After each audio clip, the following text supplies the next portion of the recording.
Our first speaker tonight is John Parsi. Okay, we've been trying to get John to do a talk for quite some time now. Originally, we were thinking he was going to do like bad movies or sleepaway camp because he's a big sleepaway camp fan. But then I found out about his unbridled passion for Disney.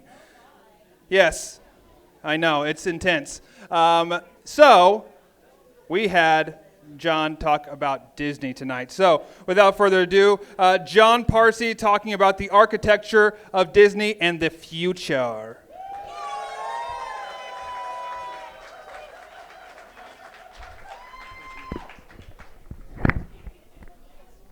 It's true. I'm obsessed with Disney. I went to Disney World for 11 days this year for the first time, and I'm going to go to Disneyland just before Thanksgiving. That's how much I love Disney.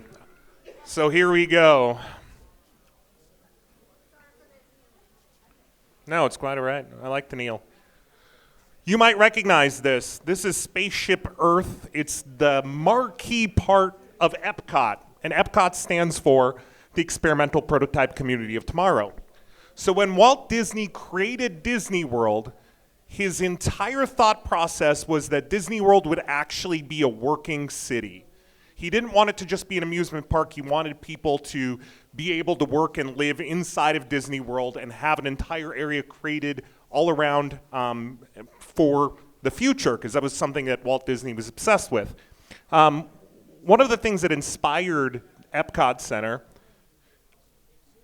is a movement called the Garden City movement. And there's an old British guy, his name is Ebenezer Howard, and he believed that the world was getting really bad. Ebenezer was not such a cool dude. He thought that there were things like waifs and inebriates, and we need to deal with them. And the way that we did that was to create a garden city. There was a big popular book by a utopian socialist named Edward Bellamy called Looking Backwards. I actually read that for a political science class my freshman year in college. So the Garden City movement, as you can tell from this beautiful graphic, was a way to set up a city. And it's a lot like if you think of, how many of you have ever lived in or gone to Washington, D.C.? Anyone? So you know how Washington, D.C. is a big circle, and it has a spoke system that comes out of the main hub at the center of the city. And that's exactly what the Garden City movement was about. But unlike having a giant urban center, the Garden City movement was about having a lot of landscaped areas and having farms and incorporating them into kind of suburban centers so that people could live, work, play, all in the same place. Unfortunately, Howard was kind of a jerk, and he wanted to get rid of undesirables. So Walt wasn't into that, and he was also not into the suburban neighborhood development, which was at the heart of the Garden City movement. So right before Disneyland was developed, a woman named Jane Jacobs wrote a book called The Death and Life of the Great American Cities. And her argument was counter to the Garden City.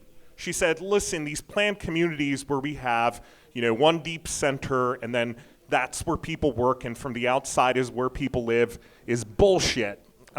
Cities are vibrant. They're filled with all types of people.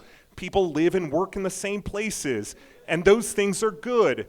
So for example, if you go into a lot of big cities, right next to bars are some of the safest parts of neighborhoods. Now that might seem counterintuitive, but the thought is that where there is a bar, people are going to be active and alive and present in the city, and they'll kind of self-regulate. The presence of many people in these multi-use buildings with some level of urban density will create lots of benefits for urban communities. So this is the original vision of EPCOT. And EPCOT is kind of the harmony between the Garden City movement and this American city movement. So right there in the center is where Walt Disney believed that we would have these massive kind of buildings, business buildings, where creative work would be done, leading industry will be involved in the city center, but also within the city center, that kind of secondary ring is going to be pretty dense apartment buildings. So a lot of people who are working in the city center will live and work in those areas. The next ring then becomes kind of farmland. Then you have single family housing. And this is kind of an interesting story. The only reason why Walt even wanted single-family housing is because a lot of his friends said, we want a home of our own, I don't want to live in an apartment. Otherwise, Walt felt like everything ought to be inside of apartments because it maximizes space and allows people to interact. So this is a further detailed image of what EPCOT was going to look like under Walt Disney's first impression of how that city ought to be developed. And as you can tell, there's a ton of green space. There's a lot of emphasis on wanting the city to provide people with walking access, mass transportation. More on that in a moment.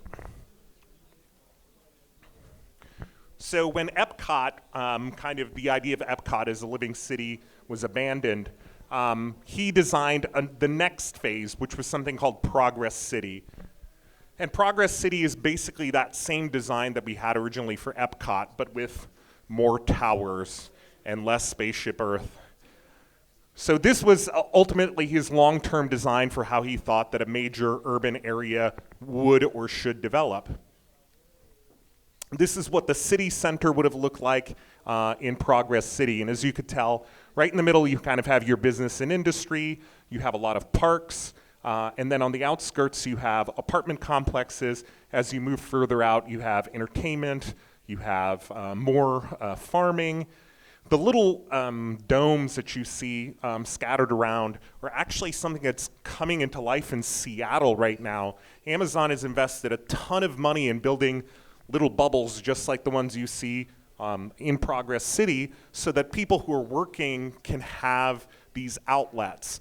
So if any of you have ever been to Disney World, there's various parts of EPCOT that are dedicated to the land or the sea so that you have these environments that people can go into to look at what it would look like to have a working farm in a city or to have fish in a city.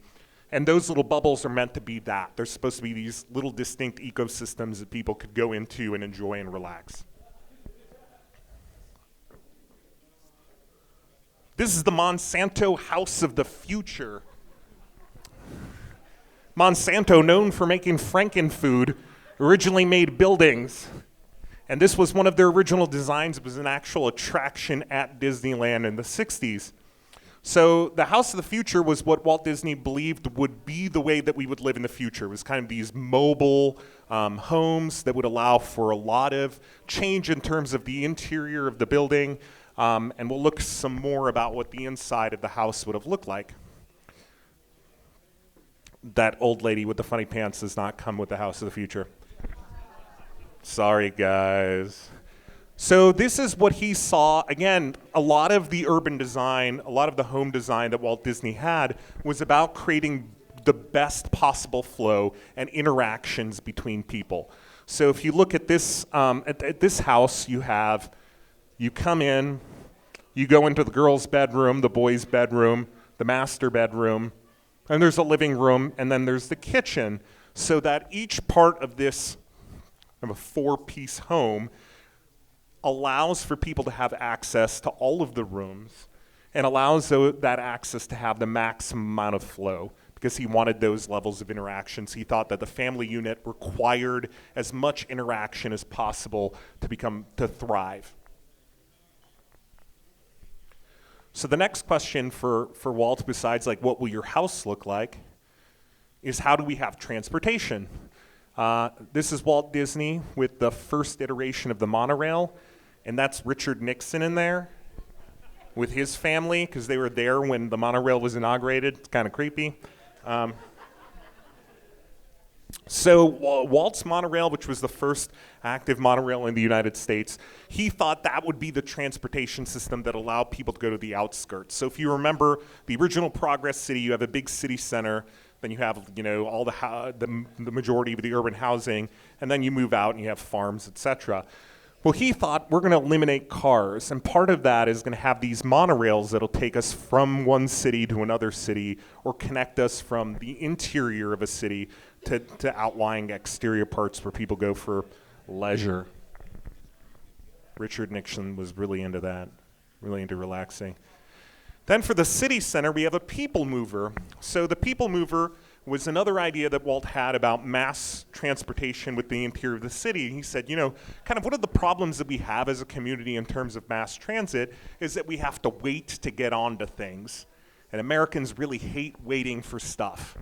The only people who hate waiting for stuff more than Americans are the Chinese, and if you don't believe that, go try standing in a line in China. So the People Mover has a conveyor system that allows for continuous access. So these little cars transport around that system without ever stopping. You kind of get onto a little moving walkway, and you pop onto the People Mover, and then the People Mover takes you around. And again, Walt was, you know, pretty smart about this. Unfortunately, one of the major People Mover centers in the world that actually does exist outside of Disney World, because the one at Disneyland has been closed, is in Detroit. So there's that. Take that for what you will. They are. So the other method of mass transit that Walt believed in was the Skyway. So here's Walt and one of the Imagineers sitting inside of the Skyway system. And here's what they originally looked like. They developed a lot more since then. But yeah, he thought that we would be able to take these little kind of carts in the sky to transport us to places that were at different elevations in case the monorail and the People Mover didn't function enough to get you to where you wanted to go. Walt also really believed in technological development. So there's this little thing called the Carousel of Progress. It was originally featured in the World Fair along with why is my brain not working? Small World. Small World and the Carousel of Progress were both part of the World's Fair. And the Carousel of Progress is meant to discuss how technology has changed the way that we live. So it's got all these different rooms, and it was supposed to be updated continuously to reflect what was going on in terms of technology. Well, the reason why Walt was really interested in that is that part of Progress City would have allowed for technology to continuously be replaced. So let's say GE is working in the middle of Progress City and they've got a new refrigerator. Well, as soon as that refrigerator comes out, it shows up inside your home and replaces your old refrigerator. And then you kind of product test it. And if you like the refrigerator, you tell them. What you don't like about the refrigerator, you tell them. And then they develop better refrigerators. He thought that this kind of, let's say, communitarian method of sharing products would allow them to become better. They would allow for instant output and input from people who are using them, and technological development would allow for the best resources for people. Another little fun fact, Tomorrowland at Disneyland, every single piece of vegetation is edible. And the reason why is because Walt thought that it was a complete waste to have grass in our yards or to have ornamental features. He thought, listen, if you're going to put up plants, they can look pretty, and then you can eat them. And so that's exactly his vision. And I've eaten a lot of the food at Tomorrowland. Strawberries, not the cabbage, but the cabbage does look pretty, doesn't it? It's like really beautiful, like a flower, but it doesn't, you know, just sit there and wilt. It can be eaten. So, this brings us to Celebration, Florida. So in a lot of people's minds, this is kind of the living embodiment of Walt Disney's imagination about what a city of the future would look like. That's bullshit. Celebration, Florida is more like what we would call a dormitory community or suburban community with some elements of what Walt Disney's architecture was about. So there are a lot of like small independent city centers within Celebration, Florida, and there's a lot of really cool stuff, like they make it snow in Florida for the holidays, like real snow. It's kind of cool. So like it's pretty, it looks like really nice. It's like idyllic in a lot of ways. And it was part of this, kind of the aesthetic that Disney had rather than his urban planning went into Celebration, Florida. This is kind of the downtown area. Again, it looks really nice. And it is part of that. The aesthetics for Disney were very important. And this brings us to something that's really kind of fascinating in terms of urban design and urban planning. a lot of urban planners have said, yeah, I mean, Progress City was a really cool idea, but what really is the living legacy of Walt Disney is the creation of Disneyland itself and this concept of Main Street USA, which is what the main part of Disneyland is called. Because as you see, it still has those design features. You have a main center and then spokes that come off that center and go to various lands. And first, people have discussed how that aesthetic, this kind of old-timesy American town that is the center of Main Street USA, is most aesthetically pleasing to people. It actually just kind of makes you happy to be there, both from a nostalgia perspective, but also from having this feeling that the city is alive and vibrant. And Walt, in part to be able to get that, uses forced perspective. So the buildings look like they're 2 or 3 stories high, and in reality they're not. They just look broader at the bottom than they do at the top, so they look much taller than they actually are. But it was all about this notion that urban centers allow for people to interact more if they are aesthetically pleasing to people, and if they allow for the greatest level of access for individuals. And that's become true. You know, if you ever go to Disneyland, more so than Walt Disney World, there is pretty instant traffic that glows in terms of the flow of people, and it's the way that the city is laid out. The park is laid out. Allows for people to have the highest volume of kind of walkability, and allows for the highest level of people who have disabilities, the largest level of access among any major park of its size or urban center. So it's been kind of applauded as one of the main ways that Walt Disney's legacy has had an impact in the way we conceive of urban development. So this is the plaque, one of 2 plaques it's kind of a dedication to Walt Disney, and I think that in a lot of ways it speaks to his vision that we ought to always be progressing and always looking to ways to benefit us. And he really believed in that, and he says, to all who come to this happy place, welcome. Disneyland is your land. Here age relives fond memories of the past, and here youth may savor the challenge and promise of the future. So he really thought that those 2 things were important together, right? We have to be understand where we came from, but also always strive for a vision for the future. Disneyland is dedicated to the ideals, the dreams, and the hard facts that have created America, with the hope that it will be a source of joy and inspiration to all the world. So, and this brings us back to good old Jane and the death and life of the great American city. Walt Disney really believed in that. He thought that there is greatness in American city structure, that urban centers are important, and that we ought to remember that and bring that aesthetic, that notion of Main Street USA, of urban centers like New York City, but also incorporate our future plans, things like edible plants inside of our neighborhoods, things like mass transportation, things like the way that cities are structured to increase the number of people who are going to walk or engage in mass transit. And so I leave you with this. Walt Disney, the eternal optimist. I think in a lot of ways we've become cynical, and it's pretty easy to say Disneyland, Walt Disney World, it's sellout bullshit, and he commercialized joy and a lot of things like that, right? It's pretty easy to buy into that rhetoric, but I think it searches us a little more to understand what his vision truly was.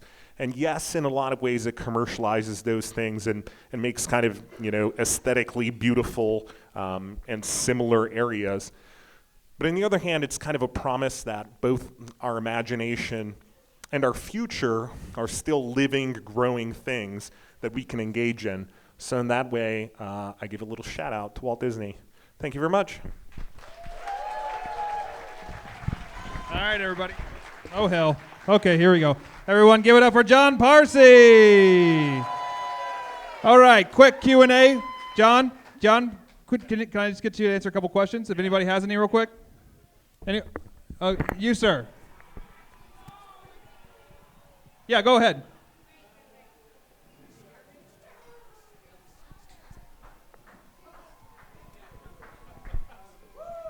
I tried to get a portable microphone today, and they're like $300. So I'm really interested in the philosophical implications of what Walt Disney was thinking of. If you could sum up his like philosophical idea in like one word, what would it be comparatively? One word.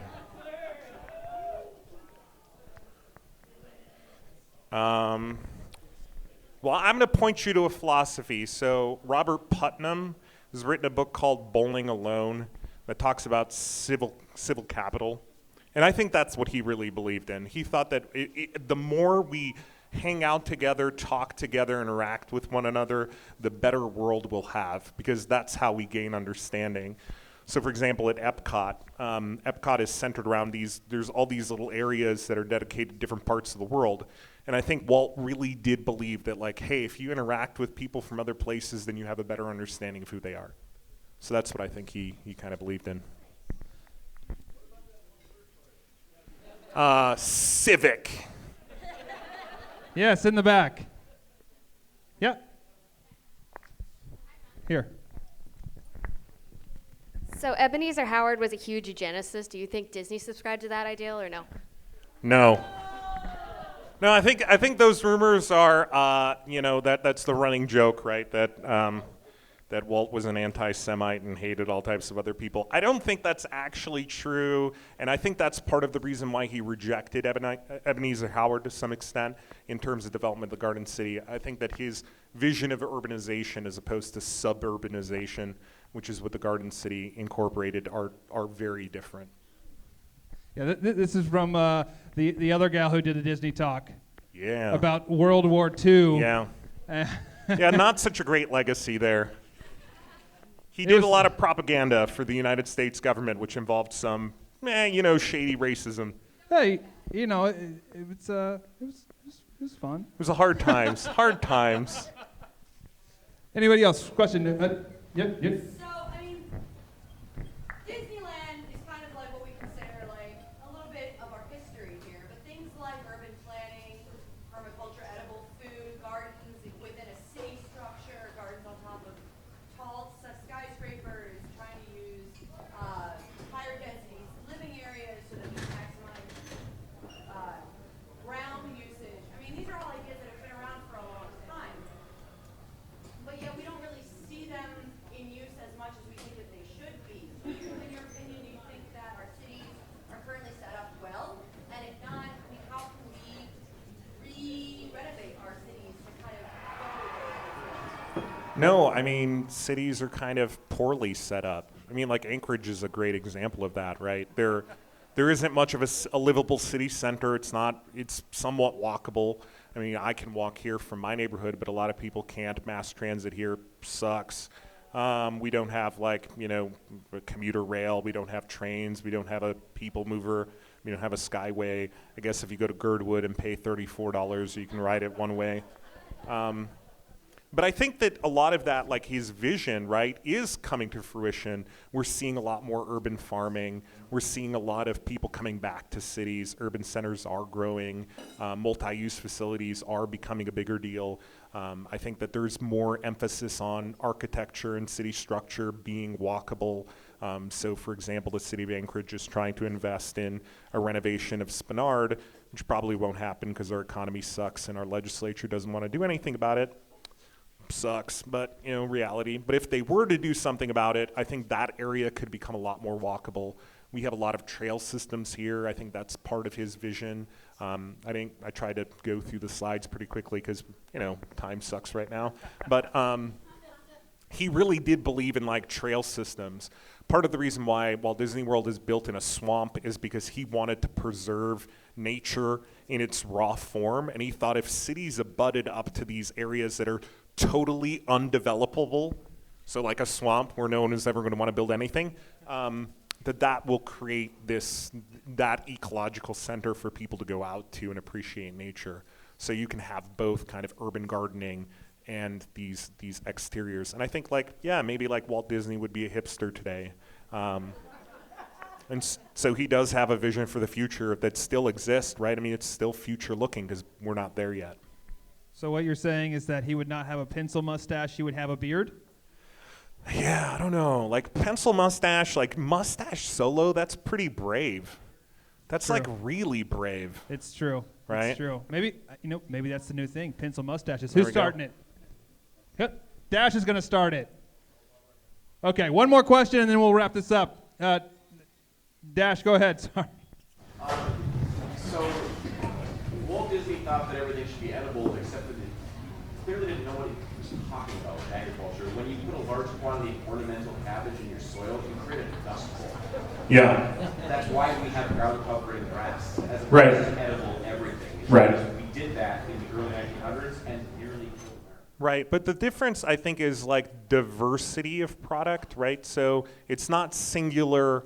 It's not just one plant, right? It's so That's not what I'm talking about. I'm talking about soil degradation. Right. Which through edible plants and open area, which is what it's doing. right. So I think that is certainly a problem. There are trade-offs to all those things. So I think that those are, you would want to try to mix up that use so that you would create the largest possible benefit. But there are also edible grasses. So maybe you could invest more in edible grass, right? Collard greens. If we were willing to eat more things that were diverse, then maybe the dirt degradation wouldn't happen. But no, I get your point. I think that's a valid criticism. All right, guys, let's give it up one more time for John Parsi.